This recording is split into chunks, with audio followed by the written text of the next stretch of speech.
अस्सलाम वालेकुम नाज़रीन, मैं शनीला अमार और आपके साथ मैं इस वक्त मौजूद हूँ।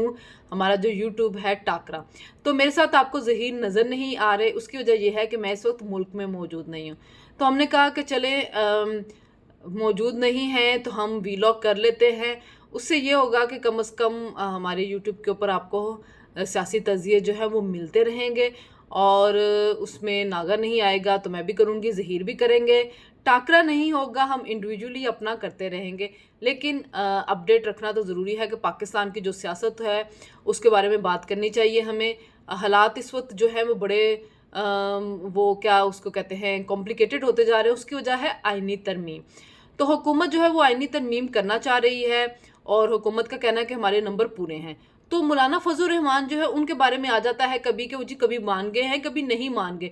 वो एक रूठी महबूबा बनी हुई है जिसको कभी नवाशी मनाने जाते हैं, कभी आसिफ जरदारी मनाने जाते हैं, कभी बिलावल मनाने जाते हैं। और वो महबूबा कभी मान जाती है और कभी उसके कोई ना कोई मुतालबे जो और सामने आ जाते हैं। तो कल बिलावल भुट्टो ने एक बड़ी दबंग जी हैदराबाद में खिताब किया, जिसमें उन्होंने कहा कि देखें, मौलाना ने हमें कहा कि आईनी अदालत नहीं होगी, आईनी बेंच होगा, हम मान गए। पीटीआई ने कहा कि काजी फाइज नहीं होगा, हम मान गए। लेकिन अब नहीं हो सकता, आखिरी कोशिश करूंगा मौलाना को मनाने की, वरना हमने तरमीम कल फिर पास कर लेनी है। तो देखते हैं कि जी आज क्या बनता है। आज कैबिनेट की मीटिंग भी होगी और उसके बाद जो है तरमीम का के बारे में होगा कि वो सेनेट से पास होती है, कौमी असम्बली से पास होती है, ये क्या उसके साथ होता है। लेकिन कल जो बिलावल भुट्टो की तकरीर थी उसमें एक जो ख़ास बात थी ना, वो थी काजी फाइज ईसा को लेके। देखिए, काजी फाइज ईसा को लेके बहुत प्रोपेगेंडा हुआ और ज़हीर यहाँ पे होते तो आपको पता है कि ज़हीर की क्या पॉइंट ऑफ व्यू होता है उसके ऊपर। लेकिन मैं अभी भी कहती हूँ कि काजी जैसा जो चीफ जस्टिस है वो पाकिस्तान में कभी नहीं आया। बिलावल भुट्टो ने बिल्कुल ठीक बात की कि परवेज़ मुशर्रफ को जब गद्दार करार दिया था जस्टिस वकार सेठ ने, तो उसके बाद बंदियाल वगैरह ने स्टे दे दिया और किसी की हिम्मत नहीं हो रही थी। ये काजी फाइज ईसा ही था जिसने उस फैसले को बरकरार रखा कि वो गद्दार है। काजी फाइज ईसा ही था जो इफ्तिखार चौधरी के ज़माने से चला रहा था जुल्फ़िकार अली भुट्टो का केस। उसने सुना और उसने कहा कि जी उसको फेयर ट्रायल नहीं मिला। यानी कि इतने सालों के बाद जो नाना का इंसाफ था वो नवासे को आके मिला, और किसने दिया? काजी फाइज ईसा ने। काजी फाइज ईसा के ऊपर तनकीद तो बहुत की जाती है, वो इसलिए किया जाता है कोई बल्ले वाले केस का। देखें, वो इलेक्शन करवाना था, पीटीआई ने नहीं करवाया, उसे सिंबल ले लिया गया। लेकिन उसके बाद काजी ने उनको कहा था कि अगर आपको मखसूस नशिस्तें नहीं मिलेगी आप हमारे पास आइएगा। हर वक्त कहा कि जी काजी ने एक्सटेंशन लेनी है, काजी ने तरमीम करवानी है, काजी ने इसलिए किया। तो भाई, काजी ने तरमीम करवानी थी, काजी ने एक्सटेंशन लेनी थी, तो मंसूर अली शाह वगैरह और उनका 8 जजों का गैंग क्या कर रहा है? कल फिर उन्होंने एक क्लैरिफिकेशन दे दी। उन्होंने कहा कि जी ये सीटें मखसूस नशिस्तें उनकी, इलेक्शन एक्ट जो है उसका माजी से इतलाक नहीं होगा। तो जो चीज़ आपसे पूछी भी नहीं जा रही, आप उसके ऊपर बार बार जो है वजाहतें दे रहे हैं। तो वजाहतें क्यों दे रहे हैं? कि चोर की दारी में कोई तिनका है? वो सियासी नहीं है, वो जुडिशल मार्शल लॉ लगा के बैठे हुए। और देखें, बात यह है कि अगर काजी के ऊपर आप बात करेंगे, आप काजी साहब के बारे में कहेंगे कि वो रुकना चाहते, तो फिर मंसूर अली शाह क्या है? मंसूर अली शाह भी तो वही मामला आ रहा है ना उनका भी, कि वो भी चीफ जस्टिस बनना चाह रहे हैं। इसकी वजह से बार बार वजाहतें दे रहे हैं, जितनी वजाहतें उनसे मांगी नहीं जा रही उतनी वजाहतें वो दे रहे हैं। तो मामला तो फिर दोनों जगहों पे एक ही जैसा जो है वो चल रहा है। तो हम काजी साहब को, काजी की वही बात है ना, किसी फैसले के ऊपर आइन और कानून के मुताबिक तो हम लोग बात करते नहीं हैं। हम लोग काजी साहब के आ जाते हैं जी, बात कर लें कि उससे बल्ले का केस हो जाता है, या बार बार एक्सटेंशन लेनी। वो उसी तरह की अफवाहें हैं ना, जैसे रेप केस के ऊपर हमने फैला दी। अब वो देख रहे होंगे कि जो माएँ हैं वो भी आप किराए पे दस्तयाब होती हैं उनसे। टिकटॉक करने वाली जो थी वो माएँ बन के आ गई उसकी, और फिर बाद में उन्हीं कपड़ों के अंदर टिकटॉक की अपनी वीडियोस भी बना रही हैं। एक ऐसी माएँ थी जिनके बच्चों के साथ रेप हो रहा और उसके बाद वो टिकटॉक की वीडियो बना रही है। तो ये अलमिया है हमारी सोसाइटी का। अफवाहें फैलती हैं और अफवाहें बहुत जल्दी फैला के जिस भी बंदे को चाहे आप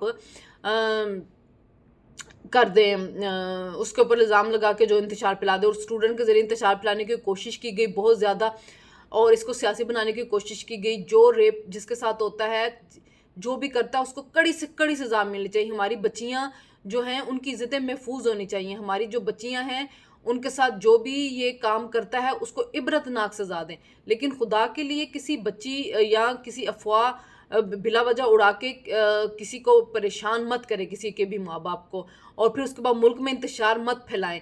ये तोड़ फोड़, गुजरात में एक गार्ड की जान चली गई है, वो बेचारा गरीब जिस फैमिली का होगा, जिस जो उसके ख़ानदान होगा, वो सारे का ख़ानदान जो है वो तबाह हो गया है।